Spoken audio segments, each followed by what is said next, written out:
جانتے ہو محبت کیا ہے؟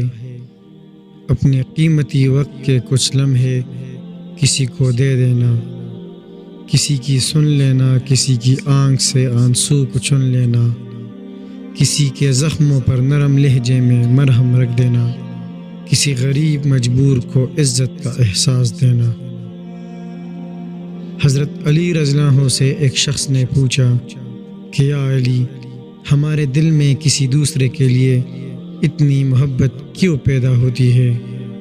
کوئی اجنبی جسے ہم جانتے بھی نہ ہو، اکثر وہ ہمارے دل کو اتنا اچھا کیوں لگتا ہے؟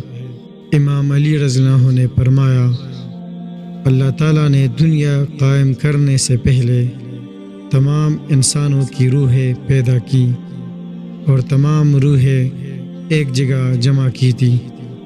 وہاں پر جو روحیں ایک دوسرے کے بہت نزدیک تھی، جب وہ دنیا میں ایک دوسرے کے سامنے آتی ہے تو محبت پیدا ہوتی ہے۔ اصل میں روحوں کے ملنے سے محبت پیدا ہوتی ہے۔ جزاک اللہ۔